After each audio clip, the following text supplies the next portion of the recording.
Guys. Aiwa. Inzwaika, Sandra akatiparira chimwe gore rerika, Sandra akatiparira.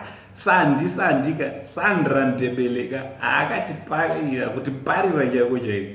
Ayayaya, mafotos andasangana nawo muzukuru anoda kuti usubscribe kana wanga usati wasubscribe. Because tinokupa izvo zvichipisa, right? Kana wanga usati wasubscribe, please subscribe to this channel. Also don't forget to put your notification bell kuti whenever I upload a video zvinopisa, you will be notified. Thanks kune vanoramba vachisupporta, vanoramba vachiona mavideos nekushare handiti. Right, inzwai vane mandevere zvava kutiitira vazukuru vangu amandevere. Right, handiti Sandra akambokandawo ake mafotos. Nhasi takandwa awa ndaisa apa. Do you know kuti ndiani here uyu? Mamuziva here uyu? Right, ndiBev Sibanda. Musikana vakatete. Onai zvaita imba. Imba yakanaka vazukuru vangu. Imba yakanaka. Inda kutofunga kuti mukaona vachitamba vari kunzoko. Vanenge vasina choice.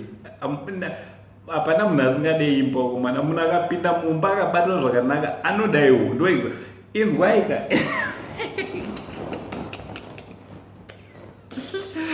Sekuru yenyu ndonakirwa. Inzwaika vazukuru. Mukadzi wauinaye nhasi wewe. Mukadzi wako akaonda zvokutoti vanhu vanotoshayiwa kuti hai asi kugwara kana kuti kudii. Shamari, mukadzi wako akaroorwa mukasiyana nhasi mukarambana, akaroorwa nomumwe munhu ndoda kuti uzive kuti akanopiwa rudo rwakakwana, kwete kuti mari, rudo, love, akanobatwa zvakanaka, akachengetwa zvakanaka, mukadzi wako uyu unomushaya. Unopesa naye parodhi apo kuti ndimi achinja.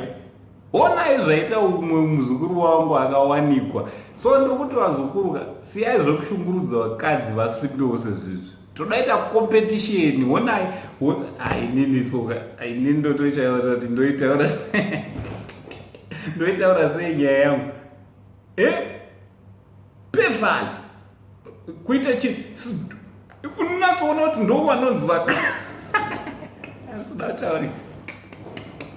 asina kutaurisa nditi.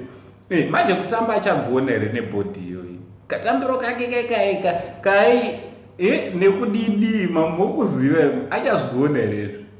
Hanatsotarisisai. Ndo ndingouya nawo mafotos. Handisi kuda kutaura zvakawanda. Handisi kuda kutaura, ndoda kungoti mungoona mafotos and then totaura kumacomments. Handiti vazukuru vangu. Ndo zvandanda kuvigirai. So kana ukasati wasubscribe, rega ndikuremind kuti panapa tinouya nazvo zvichipisa. So please subscribe to this channel. Thanks very much kune vakasubscribe. Thank you very much. Handiti vanoramba vachikomenta malike enyu zvakare tikumaona uye tiri kumada. Thank you so much. Na Uncle Saint Steven, much love.